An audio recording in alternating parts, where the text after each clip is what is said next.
besties, welcome back to my channel. It's your girl Stels. If you're new here, welcome. If you're a returning subscriber, thank you so much for tuning in. Hey, money, ego.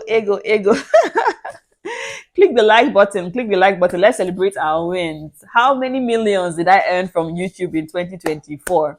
How many millions did YouTube pay your girl Stels? I'm going to break it down for you. Now, when did I start YouTube? I started YouTube in, I would say 20. I took it to, I no, I started YouTube in 2019. I dropped my first video. I deleted that video because I had just 3 views over the span of a week. I deleted that video. It was more of a phone unboxing. I wanted to start doing unboxing videos because I was getting gadgets and I wanted to do unboxing videos, you know. So that video didn't go so well. It was just 3 views. I think it was me, my boyfriend, and my brother or somebody. I can't remember, but I deleted that video after a week and I left YouTube. But in 2022, I have been a lover of Nigerian YouTubers, Port Harcourt YouTubers. Hey, Nello, Dinah, Daisy, Space, you know, a ton of them. Abuja YouTubers, Lagos YouTubers. I love Nigerian YouTubers. I love their content. I digress. So in 2022, I said, okay, I want to start because I was working in a bank in Nigeria and I want to start sharing bits of my life, giving tips and tricks on how to work in a corporate environment. I realized some people are just going to work, but they're not happy. But I was always contented with every role I got. You know, I would grumble a bit, oh, I've not been promoted and all of that. But in every role I got, I was, you know, doing it with joy. I was always, people always ask me, why do you like to laugh? Why do you smile too much? You know, even when things are tense, I just try to put a smile on my face and do it with all joy, right? So I started YouTube in 2023. I started with talking about myself, basically, also trying to share tips on how to work in a corporate environment and also give a bit insights into my life as a minimalist. I try to let people know that you don't have to spend all your money because you want to live a good life. You can be happy by buying the things, by prioritizing things that matter to you and, you know, spending on those things that matter, not just everything and anything. So I did that for a bit. And when I was relocating to Canada, I was like, because I watched a ton of relocation videos, I said, okay, let me also give my 2 cents into relocating and let's see how that works, right? And I always like to share financial tips and tricks. Like saving money to me is a big deal. Like when I was growing up, I never lacked. Like my mom raised me in a minimalist setting. Like I had everything I needed. You know, I was never sent away for school fees. Like even if I don't have like designer clothes, my mom always ensured that my school fees got paid. Mine and my elder brother. I have never been sent home for school fees. So that gave me a different insight that she prioritized education. Like I feel like chop chicken, no, but I was not. So, but I will not see some kids in school that if you see their lunch plates, like everything is set, but they will still send them home for school fees. Like if you see the bag they bring to school, like designer bags, their shoes are designer shoes, but they will still send them home for school fees. So I'm like, that childhood, that mentality changed kind of changed my mentality and view towards life because I go chop. Like I wasn't starving. There is no time I would say, oh, my house, we did not see food to eat. No, I was never starving. Even if I wasn't eating like the things I wanted, maybe, you know, but I was never starving. They never sent me home for school fees. Like, like I don't but I wasn't wearing the best of clothes like when I see my friends, you know, so it kind of shaped my, I think I'm talking about it too much, but I think you get the point. You get the point. You get the point, right? So, anyways, I started sharing my insights into minimalism and prioritizing the things that matter on YouTube as well. Till I relocated to Canada and I was like, oh my God, this is a good time to share this part of my life. And I started relocation content. And while I was doing all those other things on the side before I relocated, I didn't get monetized. I had just 200 subscribers. I had just 200 subscribers all through 2022. And the first 100 subscribers were people I know, because forget, I know people. While I was in Nigeria, or not here in Canada, I ain't know nobody here in Canada. While I was in Nigeria, I know people. Working as a marketer, whew, you have to know people, right? And I am always like out there, you know. So my first 100 subscribers were people I know. The second 100 were just, people who randomly liked my videos and wanted to watch my videos. I got blown away when I did a video on how the recruitment process in banks is, and I got over 2,000, or I think it's over 3,000 views on that video. These are young people who want to know what they are getting into. Like when I wanted to get into the entry level program of GT Bank, I had no idea of how it was, you know, but I had to break this down so that people understand that this is what you're going to see, or this is what I saw, right? And I have a lot of people DM me. That video has a lot of comments. Like the most mails I've gotten from YouTube is from that video.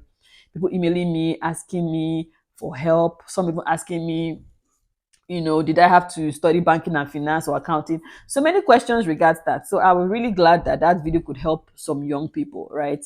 Then even I did a video about planning my minimalistic wedding, because I and my husband were our wedding planners. I didn't have any wedding planner. So I did that video, and a lot of people DM'd me and, asked me for links to vendors I used. I know some of my vendors are no longer in Nigeria, but some of the vendors I used that were affordable at the time, I did share that with people. My relocation video as well. Some of the vendors I used for packaging materials, for buying my traveling box, because my traveling box was lightweight, which actually helped us in managing the kg that we used to pack our items. So I share that with people. Like I just like helping people in my own little way, in my own little way. Some people have asked me for links to groups that they want to join in Canada, and the ones I still have access to, I send to them, and all of that. So I started relocation content in 2023. I came into Canada, and my relocation content were nice. Like I had 3,000 views, 2,000 views, and I think the food bank video had 4,000 views or so. I'm not sure, but my relocation contents were actually very good and helpful to some people as well. And in 2024, just last year, I got monetized on YouTube, and I also did a video on how I was able to attain that monetization, because I hit 1,000 subscribers in 2023, but I still wasn't monetized in 2023. It was in 2024 that I got monetized, and I gave my tips and tricks on how I was able to achieve that in a video. So if you want to watch that video, scroll down. I'll also put a link in the description to that video so you can actually see the tips and tricks, because it's not just by posting video. You have to be consistent, like back to back, back to back, back to back, especially when you are nearing 4,000 watch hours. It's not actually easy to get 4,000 watch hours. What people don't understand is they feel like, oh, 4,000 views equates 4,000 watch hours. No, it doesn't. 4,000 views is how many times people view your video, but watch hours is the number of hours. So imagine you having a video of 10 minutes, you have 10 minutes video, and people are watching that video to the end. A lot of people, their attention span is very small. So some people might just watch the first 5 minutes and that's it. But that counts as a view. But that doesn't count as 10 minutes for you, because the person did not watch the whole of that 10 minutes video. So to get 4,000 watch hours, people watching your videos for 4,000 hours. Do you know what it means? Oh boy. So there are tips and tricks on how I was able to get monetized, which I shared in one of my videos, like I mentioned, and I got monetized. So get monetized now. What was the next thing to do? And before I got monetized, I started doing some things in process. I had already opened, YouTube Studio, got my AdSense, linked my Canadian account number to it. Did I verify my home address? I can't remember. I did a bunch of those things so that monetization no go hard. And I applied for the monetization.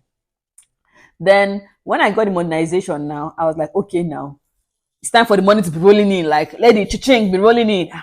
So I'll be checking my revenue. I'll just be seeing $2, $3, $4. I'm like, no bigger those videos. What is going on?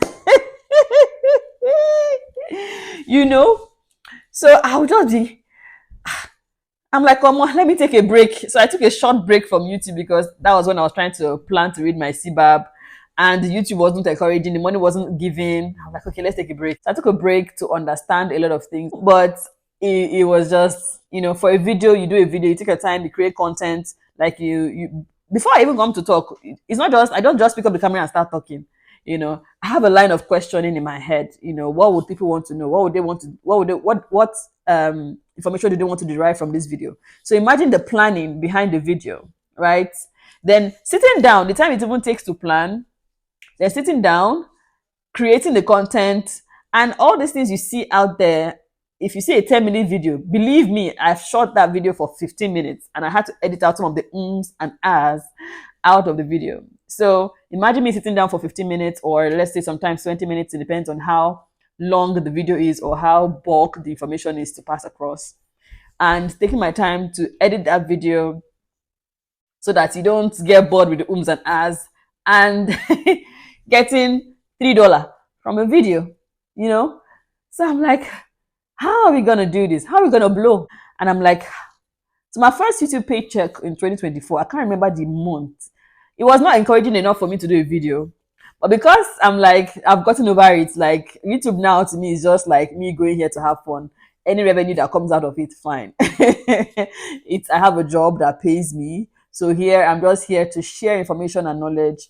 And when you watch top YouTubers like Dada Ekweme, and you see when she shows you her dashboard, and you see that, oh, this person made like maybe $2,000 in a month, or imagine you're in Nigeria and you're making $2,000 in a month. That's big money for you, right? And you're like, oh wow, nice, okay. She's sharing content, I'm sharing likable content. Let's see if we're able to match that energy and get something out of YouTube. But you're not getting it. It's very disappointing. YouTube, oh, you're listening, it's very, very disappointing. But anyways, my first YouTube paycheck was $97. $97. And I can't remember the month precisely that came in. I honestly can't remember. But $97, yes. And I got it and I was like, oh my God. But that was my first YouTube payment. And when I was checking my dashboard, YouTube Studio, you just see a particular video that did very well. You just see $10, $12. That was the revenue for me. I'm like, but anyways, my first YouTube payment was $97. And that has been, what it has been. But if it changes, which I pray that it changes, and how will it change is you guys. You guys have to make it change. If you watch my video, just thumbs up. Even if, you don't watch it to the end, which I pray you do, thumbs up. Once there are so many likes on a video, it has the chance of getting across to wider audience. So that means that tells YouTube that, oh, this video has impact. So if you watch any of my videos that you like, please always like the video so that it can get to wider audience. Drop a comment or two. Let me know if I'm doing well. So guys, help my ministry. I don't want to be earning $97 off YouTube. Nah, that was not the plan. So I want to invest in myself. I want to learn how to edit. I want to learn how to do all these video effects, do nice thumbnails. I can't pay for Canva right now, right? Honestly, a lot of the applications that had free usage are now monetizing every single thing. Like the background remover on Canva used to be free, now is monetized. Right now, I'm not paying for any application for YouTube, to be honest. I am not paying. The only thing I'm paying for is data to upload my videos, which is my house data, So I'm just shooting my video. Now I'm using my energy to plan, energy to sit down and do the videos and edit the videos. So for me to make my videos crisp, I have to pay for courses to learn how to edit. For me to make my thumbnail crisp, I have to pay for applications like Canva, CapCut, to ensure that I have catchy thumbnails. I need to pay for these things, but $97 is not gonna cut it for me to start paying, and I don't want to pay out of pocket for YouTube. No, I wouldn't do it. So I need support from you guys. Like my video, comment, share, and show me more love. I know you guys have been showing me love. I appreciate though. I'm not ungrateful. Don't get me wrong. But I'm saying that it could be more, right? So thank you, thank you, thank you. I wish me well in 2025. I told myself that I want to get to 2,000 subscribers before the end of 2025, and with your help, I will. Yeah, with your help, I will before the end of 2025. Let's go. We are at 1,400, so we need 600 people to join us, to join this family, so that I can begin to do more insightful videos, and have and get motivated that, oh, there are 2,000 people that are waiting for me to actually post a video. So thank you so much, and take care.